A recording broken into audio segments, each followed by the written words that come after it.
Napansin mo na ba kung paano ang karamihan sa mga tao ay tila nakakulong sa sarili nilang pag-iisip? Nahuli sa isang walang katapusang ikot ng negatibong saloobin, pag-aalala at pagsisisi na tila hindi na natatapos. Nagigising silang pagod, natutulog na balisa at ginugugol ang kanilang buhay sa paghihintay ng pagbabago mula sa labas, gayong sa katotohanan, ang bilangguan ay nasa loob nila. Naunawaan ito ni Marcus Aurelius, isang emperador ng Roma at isa sa pinakadakilang pilosopong Stoic sa kasaysayan, halos 2,000 taon na ang nakalipas. Gayunpaman, kahit sa ika-21 siglo, bilyon-bilyong tao pa rin ang nananatiling alipin ng parehong di nakikitang kalaban, ang sarili nilang kaisipan. Ang mga taong dahil hindi inilalapat ang matututunan mo sa video na ito ay nauuwi sa mental breakdown, depresyon at isang buhay na puno ng pagkabalisa kahit pa may pera, kasikatan o pagkilala sila. Ngunit ang mga mananatili hanggang sa katapusan ng video na ito ay hindi lamang makakaunawa kung ano ang ibig sabihin ni Marcus Aurelius sa kinukulayan ng sariling pag-iisip ang kaluluwa, kundi matututo ring masterin ang isip at baguhin ang mga negatibong pag-iisip tungo sa isang matatag na puwersa.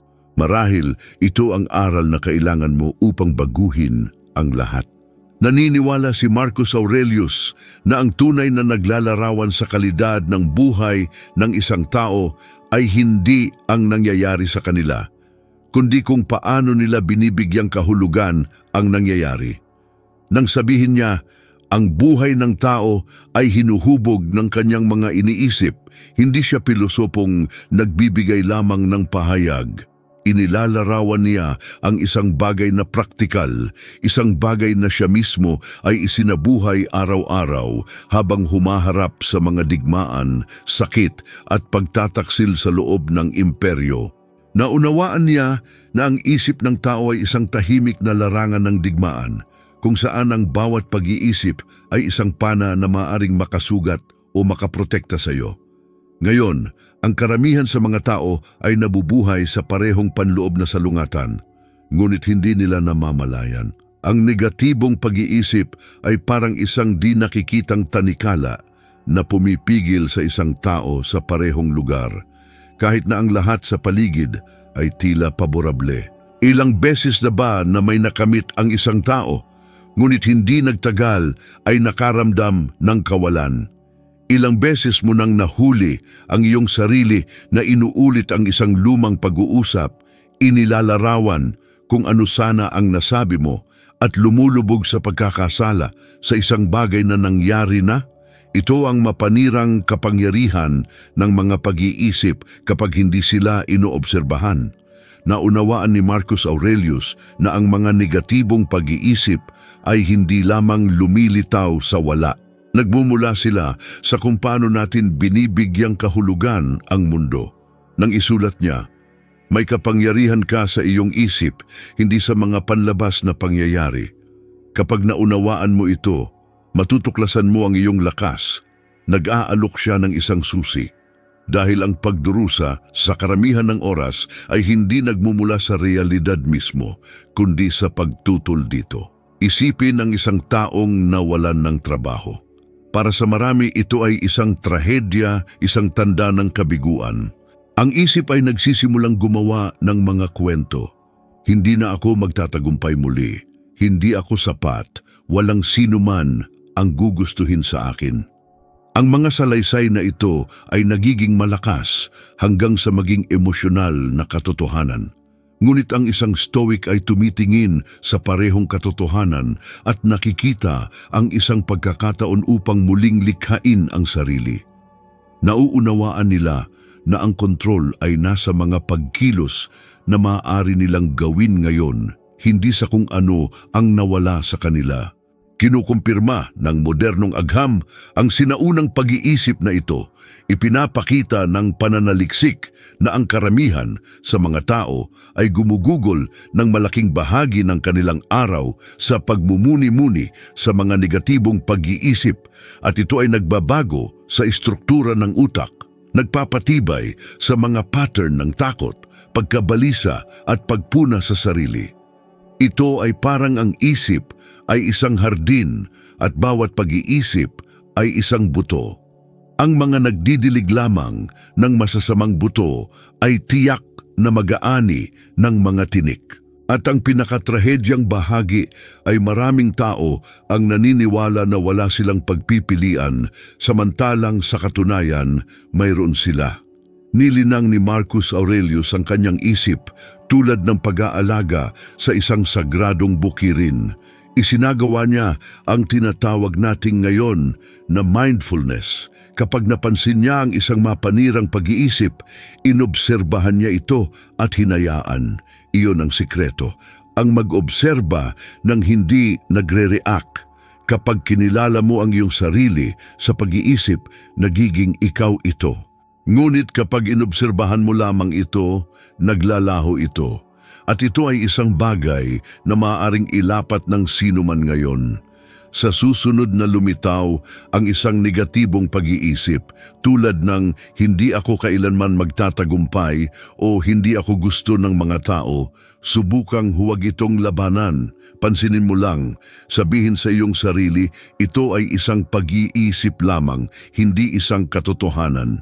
Sa paulit-ulit na paggawa nito, ang kapangyarihan nito sa iyo ay nagsisimulang humina. Isipin kung gaano karaming pang-araw-araw na sitwasyon ang maaring magbago sa simpleng ugaling ito.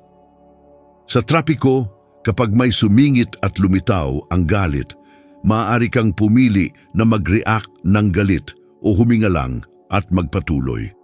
Sa trabaho, kapag may pumuna sa iyo, maaari mo itong bigyang kahulugan bilang isang personal na atake o bilang isang pagkakataon upang lumago. Sa iyong buhay pag-ibig, kapag lumitaw ang takot na iwanan, maaari mong hayaan itong kontrolin ka o kilalanin ito bilang isang natural na bahagi ng kahinaan ng tao. Nagsisimula ang kontrol kapag pinili mo ang iyong tugon sa halip na automatikong mag-react.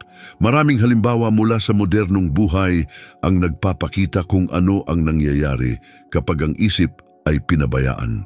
Mga taong may talento, mayaman at hinahangaan na nawala ang lahat dahil hindi nila kayang harapin ang sarili nilang mga pag-iisip. Ang self-sabotage ay isang refleksyon nito. Ilang karera, ilang relasyon at ilang pangarap na ang nawasak hindi dahil sa kakulangan ng kakayahan, kundi dahil sa labis na mapanirang pag-iisip.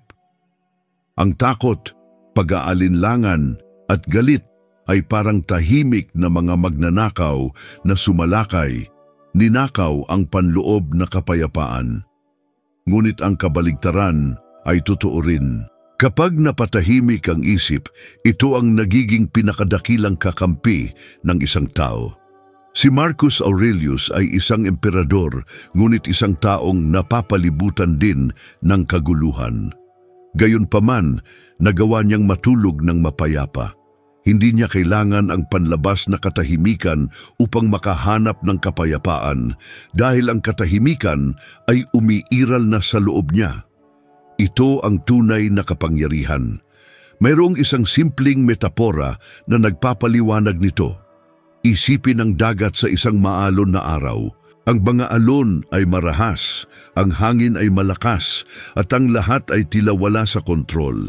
Ngunit habang lumalalim ka, mas nagiging kalmado ang dagat.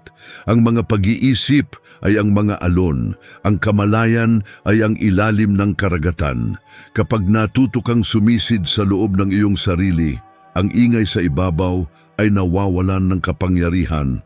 At doon, sa lalim ng iyong pagkatao, mo matutuklasan ang tunay na kapayapaan. Hindi nagsasalita si Marcus Aurelius ng isang hindi matamo na ideal. Nagsalita siya ng isang pang-araw-araw na gawain.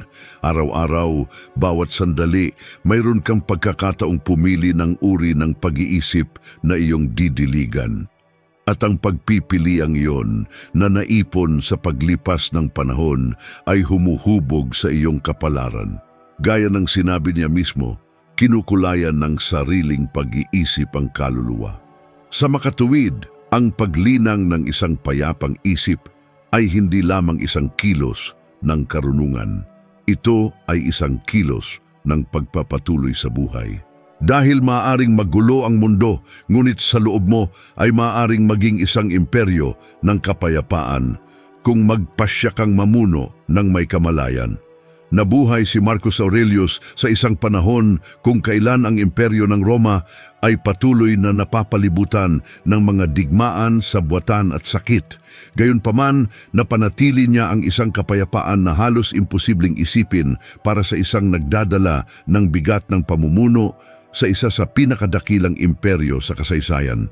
Naunawaan niya na ang tunay na kaguluhan ay hindi sa labas, kundi sa loob ng mga tao. Nang sabihin niya, kung ikaw ay nababagabag ng anumang panlabas, ang sakit ay hindi dahil sa mismong bagay, kundi sa iyong pagtatasa dito. Inihahayag niya ang isa sa pinakadakilang katotohanan ng buhay. Ang pagdurusa ay nagmumula sa kung paano natin binibigyang kahulugan ang mga pangyayari, hindi sa mismong mga pangyayari. At ito ang mismong interpretasyon na sa modernong panahon ay sumisira sa balanseng pangkaisipan ng napakaraming tao. Ngayon, ang kalaban ay hindi na ang larangan ng digmaan, kundi ang sobrang stimulado na isip, ang labis na impormasyon, ang patuloy na pagbomba ng mga opinyon, at ang takot na hindi maging sapat ay lumikha ng isang labis na stressed na henerasyon. Ang mga tao ay hindi pagod sa ginagawa nila, pagod sila sa iniisip nila habang ginagawa ito. Gumugugol sila ng mga oras sa paghahambing ng kanilang buhay, sa buhay ng iba, pagsusukat ng personal na halaga batay sa mga likes at followers, at nadidismaya dahil hindi nakakamit ang isang imahe na, sa karamihan ng oras, ay hindi naman totoo. Sasabihin ni Marcus Aurelius na ito ang sintomas ng isang isip na nawalan ng sarili. Isinulat niya, ang kaligayahan ng iyong buhay ay nakasalalay sa kalidad ng iyong mga pag-iisip. Nangangahulugan ito na kung mas pinalalago mo ang iyong isip sa mga paghahambing, pagpuna at pag-aalinlangan, mas nagiging pinagmumulan ito ng kalungkutan. Ang problema ay ang kalungkutang ito ay tahimik. Hindi ito biglang lumalabas, dahan-dahan itong nabubuo. Ang isang tao ay nagsisimula sa pagiging pagod lang, pagkatapos ay demotivated, at kapag nalaman nila, nabubuhay na sila sa autopilot, walang enerhiya, walang sigla, at walang linaw. Ang isip ay nagiging isang buhawi na kumakain ng lahat ng mahawakan nito. At ang pinakamasamang bahagi ay kung mas sinusubukan mong tumakas, mas lumalalim ka. Walang social media si Marcus Aurelius, ngunit alam niya ang pattern na ito ng mental entrapment. Alam niya na ang mga tao ay may tendensiyang kumapit sa lahat ng hindi nila makontrol. At ito ang mismong sumisira sa panloob na kapayapaan. Kung titingnan natin ang ating paligid, madaling makita ang mga halimbawa kung paano ito nagpapakita. Isipin kung gaano karaming matagumpay na tao ang nawalan ng balanse ng tila mayroon na sila ng lahat. Si Britney Spears, halimbawa, ay ang epitome ng pandaigdigang tagumpay. Milyon-milyong tao ang gustong maging katulad niya. Ngunit sa loob, may isang isip na bumabagsak, pagod na sa pagsubok na magkasiya sa imposibleng mga inaasahan.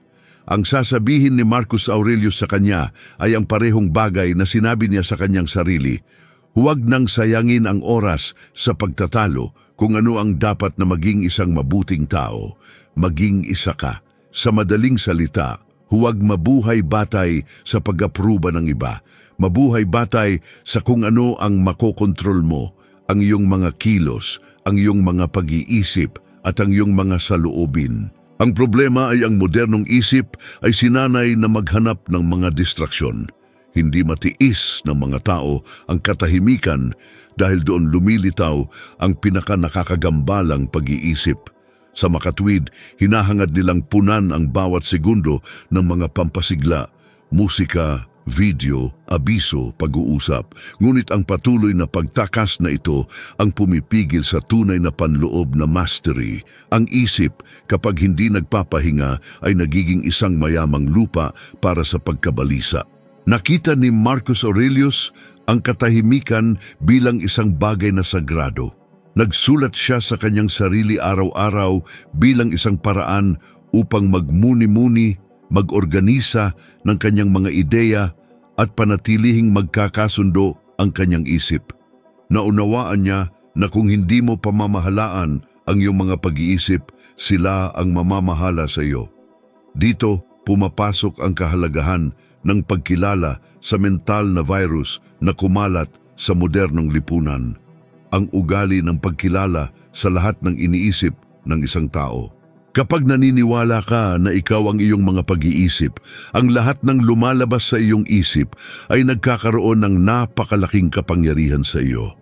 Ang kalungkutan ay nagiging di mabata na pasanin, ang galit ay nagiging kapahamakan, at ang takot ay ganap na lumulumpo.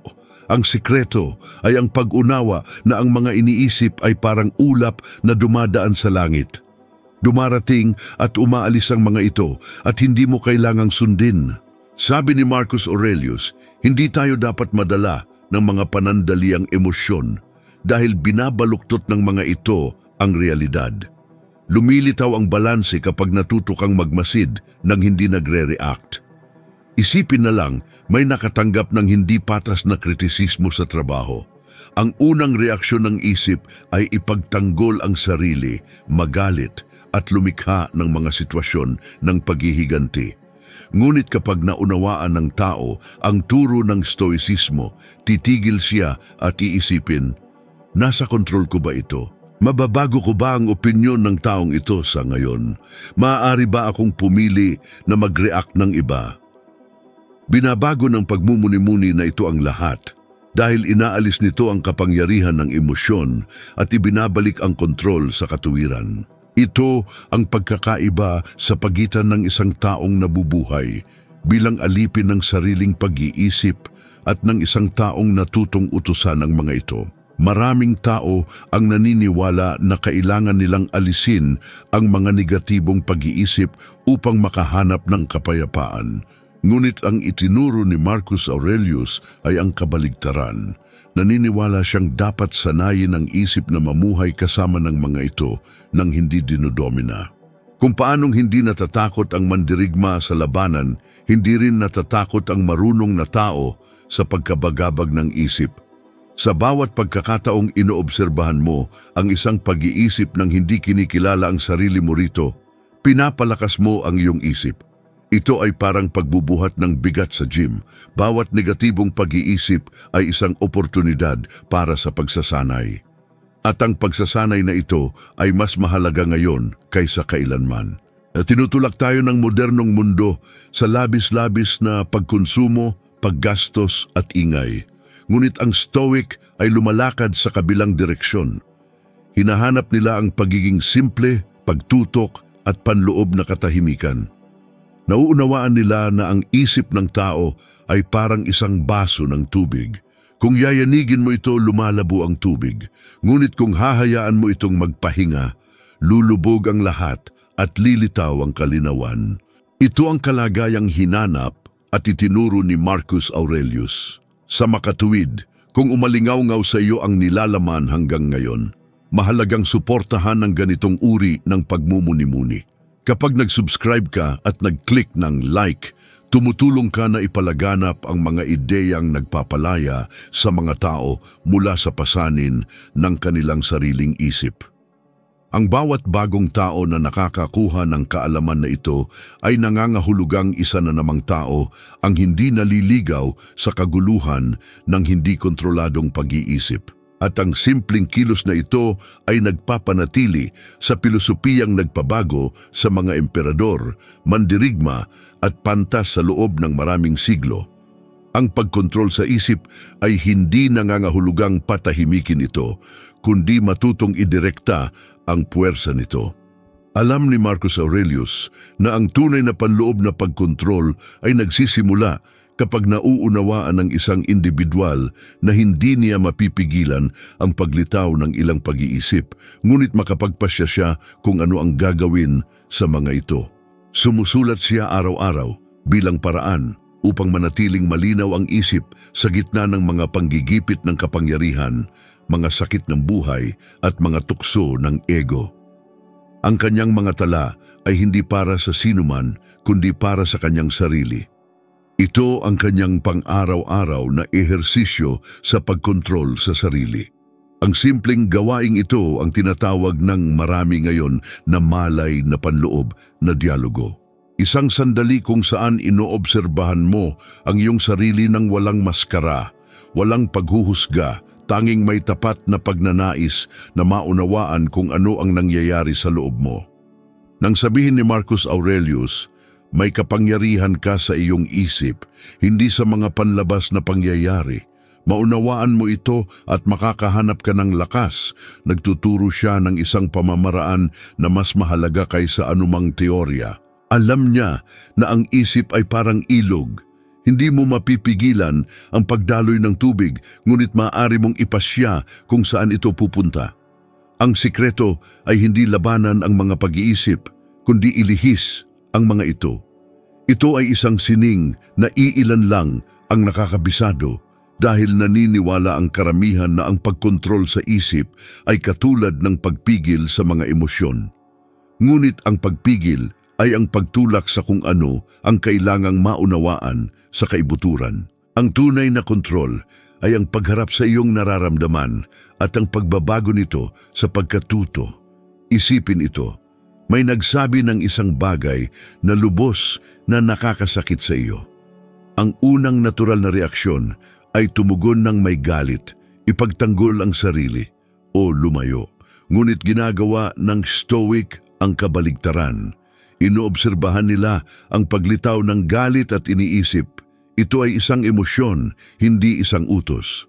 Hindi nila nilalabanan ang pakiramdam, ngunit hindi rin nila hinahayaan na utusan sila nito. Nauunawaan nila na ang pagdamdam ay hindi maiiwasan, ngunit ang pagkilos ng may karunungan ay isang pagpipilian. Hinihingi ng gawaing ito ang disiplina, at ang disiplina ay isang salitang lubos na alam ni Marcus Aurelius. Nabuhay siya sa ilalim ng rutinang militar, ngunit ang pinakamalaking labanan niya ay palaging panloob.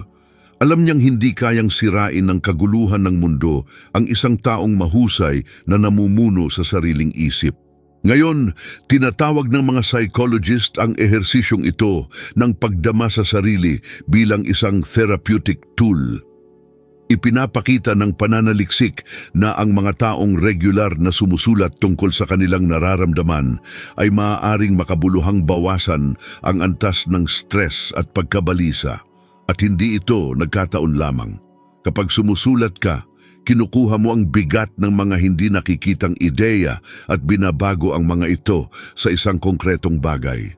Ito ay parang pagkuha ng buhol mula sa iyong dibdib at paglalagay nito sa mesa.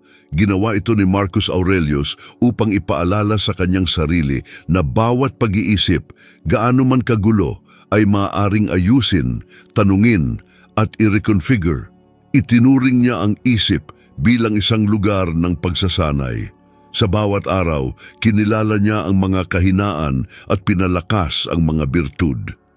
Ang parehong prinsipyo na ito ay maaaring ilapat ngayon. Kapag nakaramdam ka ng pagkabigla, kawalan ng seguridad o pagkairita, subukang gawin ang kanyang ginawa. Kumuha ng isang piraso ng papel at isulat ang mga pumapasok sa iyong isip. Pagkatapos tanungin ang sarili, nasa kontrol ko ba ito? Kung hindi, matutong magpakawala. Kung oo, kumilos.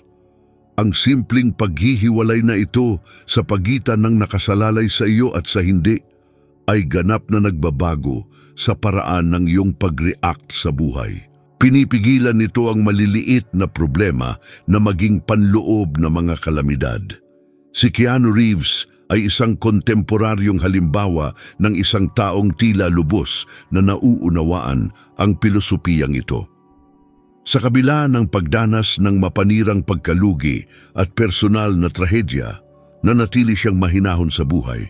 Sa halip na sumuko sa pagkaawa sa sarili, pinili niya ang kapayapaan, katahimikan at pagtutok. Sa bawat interview, ipinapakita niya na hindi niya hinahangad na kontrolin ang mundo, kundi ang paraan lamang ng kanyang pagtugon dito. Ito ang esensya ng stoicismo. Ang tunay na kontrol ay hindi tungkol sa panlabas. Ito ay tungkol sa panloob. Naniniwala si Marcus Aurelius na ang pagkontrol sa sarili ay nagsisimula sa patuloy na pagbabantay sa sariling pag-iisip. Sinabi niya na kinukuha ng kaluluwa ang kulay ng mga iniisip nito.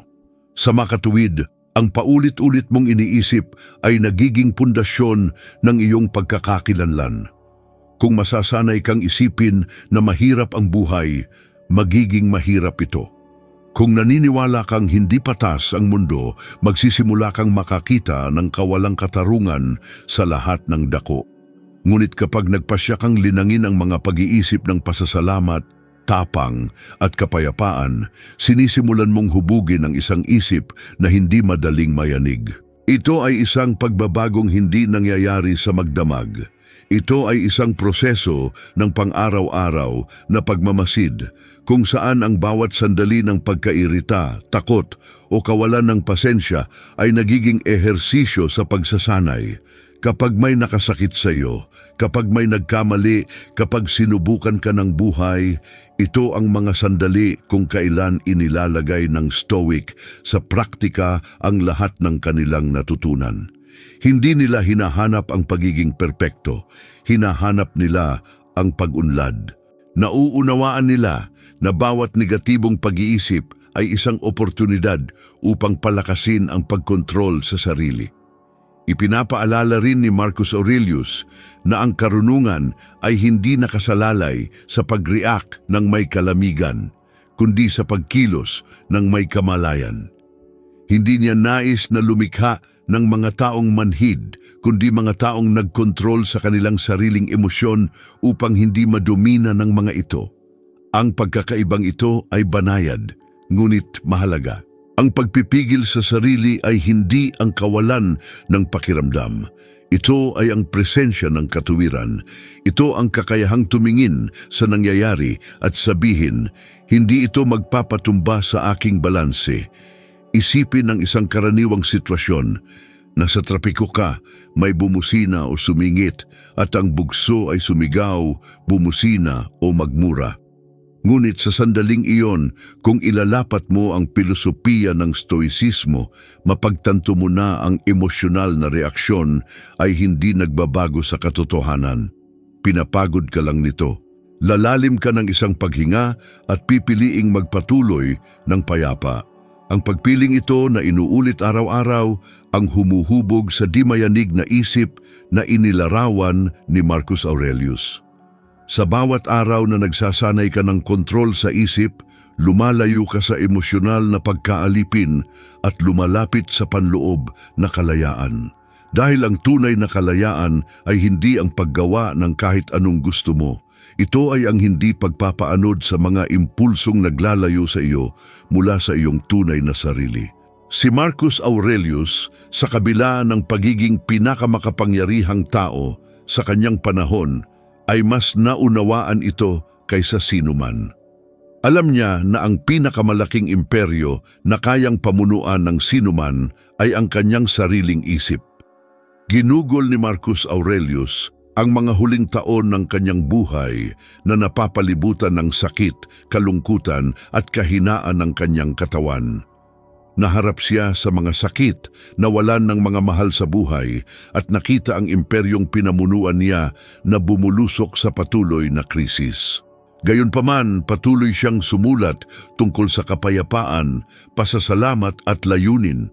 Nauunawaan niya na ang sakit ay hindi maiiwasan, ngunit ang paghihirap ay opsyonal. Sa isa sa kanyang pinakamalalim na pagmumuni-muni, sinabi niya, ang balakid ay ang daan, Ang pangungusap na ito ay sumasaklaw sa puso ng kanyang pilosopiya at nagbubunyag ng isang walang hanggang katotohanan. Ang lahat ng iniiwasan mo, ang lahat ng tila pasanin ay maaaring siya mismong magpapalakas sa iyo. Ngayon, sa isang mundo na umiiwas sa sakit sa anumang halaga, ang turo na ito ay nagiging mas kailangan kaysa kailanman. Naghahanap ang mga tao ng mga libangan upang maiwasang harapin ang kawalan.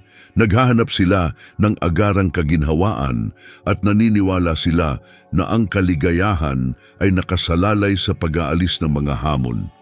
Ngunit kabaligtaran ang nakita ni Marcus Aurelius. Naniniwala siyang ang sakit ay ang instrumento na humuhubog sa karakter, na ang pagkabagabag ay ang akademya ng kaluluwa. Bawat kahirapan ay isang pagkakataon upang umunlad. At kapag tiningnan natin ang modernong buhay, nakikita natin kung gaano kahalaga ang pananaw na ito. Nagrereklamo ang mga tao tungkol sa trabaho, mga gawain at responsibilidad, ngunit nakakalimutan nilang sa mga pang-araw-araw na hamong ito nangyayari ang paglago. Karamihan ay nangangarap ng isang buhay na walang kahirapan, ngunit ang isang buhay na walang hamon ay isa ring buhay na walang pag-unlad. Sa pamamagitan ng ating mga pagkakatisod, natututo tayong lumakad ng mas matatag. Sa ating mga pagkalugi natin, natutuklasan ang tunay na halaga ng kung ano ang tunay na mahalaga. Naunawaan ni Marcus Aurelius na ang paghihirap ay parang apoy. Maari itong sumira, ngunit maari rin itong magpanday. Ang epekto nito ay ganap na nakasalalay sa kung paano pipiliin ng isa na gamitin ito. Hinarap niya ang pisikal at emosyonal na sakit nang hindi kailanman nagiging biktima.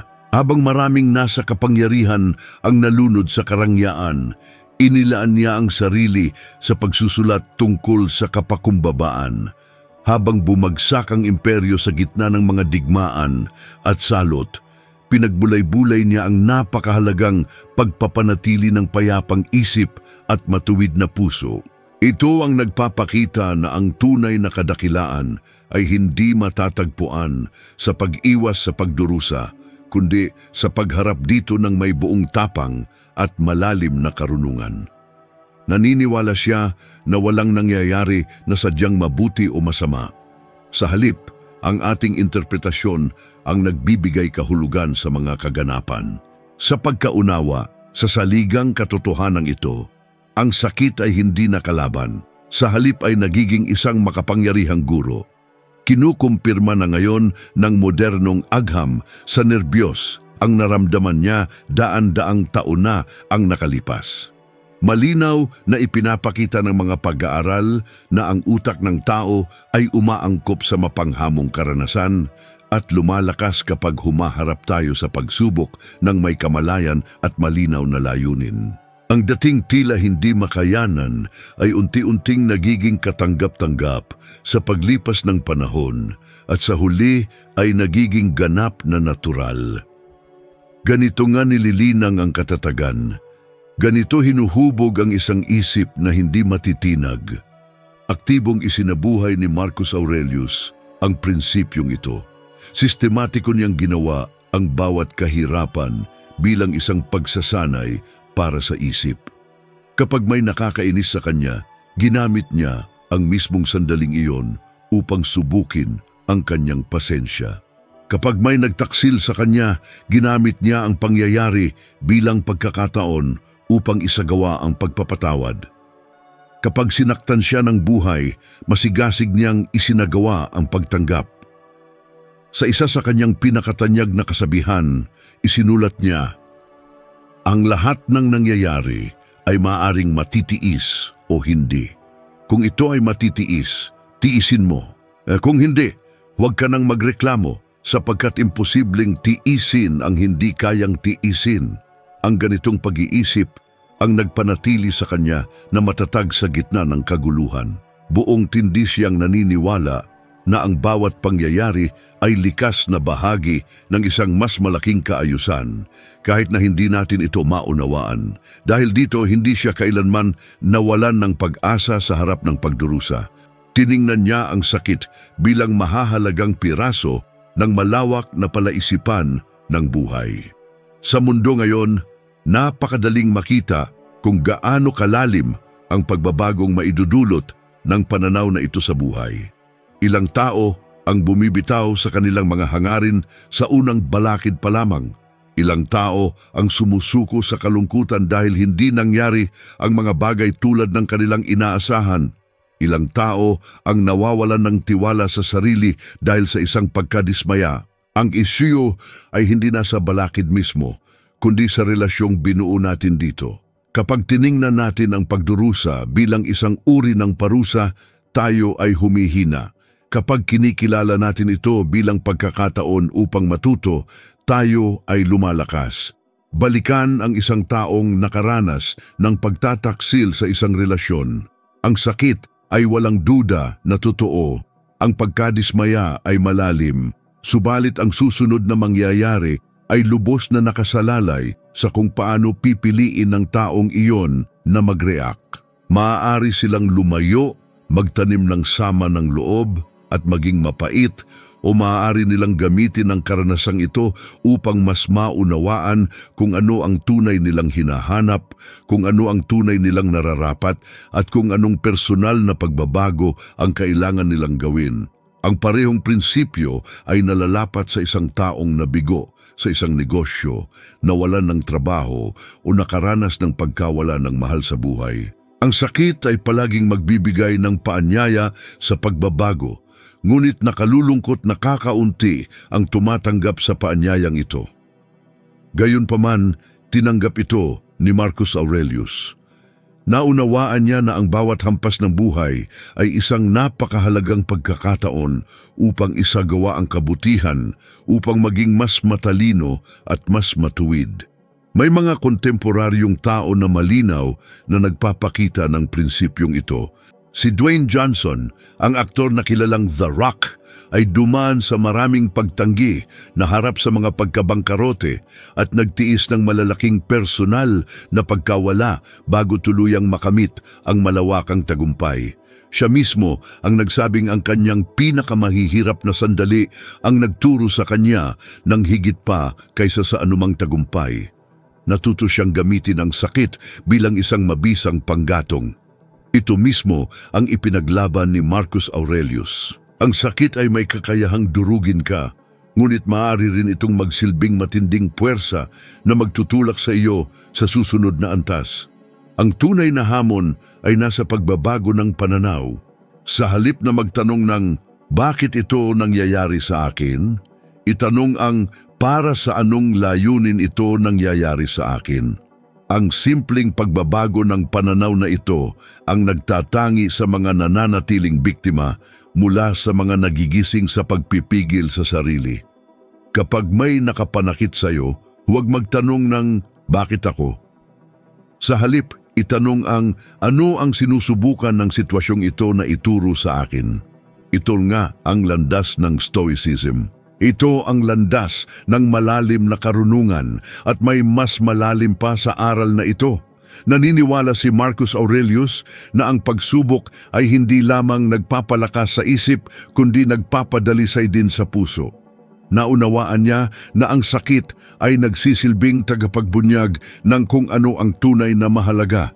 Sa gitna ng kanyang di mabilang na laban, natutunan niya na ang nagbibigay kahulugan sa buhay ay hindi ang panandaliang kasiyahan, kundi ang pangmatagalang kabutihan. At ang kabutihan para sa kanya ay kumakatawan sa pamumuhay ng may di natitinag na tapang, di natitinag na katarungan, maingat na pagpipigil sa sarili at malalim na karunungan. Ang apat na katangiang ito ang nagsilbing pundasyong haligi na nagpapanatili sa kanyang buhay, lalo pang pinatitibay ng modernong agham ang pananaw na ito. Malinaw na ipinapakita ng mga pag-aaral sa positibong psikolohiya na ang mga individual na naglinang ng matibay na layunin at matatag na pagpapahalaga ay mas handang harapin ang mga sitwasyon ng stress at pagkawala. Nangyayari ito dahil ang layunin ay nagbibigay kahulugan sa sakit. Kapag nauunawaan mo ang pinagbabatayang dahilan ng iyong pakikibaka, ang bigat ng pagdurusa ay lubos na bumababa. Ito mismo ang isinagawa ni Marcus Aurelius. Masusi niyang ginawa ang bawat kahirapan bilang bahagi ng isang mas malaking layunin, ang maging isang mas mabuting tao. Ang buhay ay tiyak na magdudulot ng sakit.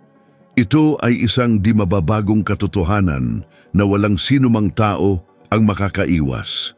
Gayunpaman, ang matagal na pagdurusa ay palaging nagmumula sa paglaban sa katotohanan. Mas lalo kang kumontra sa kung ano ang nangyayari. Mas lalong nababawasan ang iyong lakas. Mas lalo kang tumanggap at kumilos ng may karunungan. Mas lalo kang nagiging matatag. Batid na batid ito ni Marcus Aurelius. Hindi niya hinanap ang isang buhay na walang problema. Sa halip, sinikap niyang magkaroon ng isang isip na kayang manatiling lubos na payapa kahit sa gitna ng pinakamabangis na bagyo. At sa mismong puntong ito, nagaganap ang tunay na pagkamaster ng isip.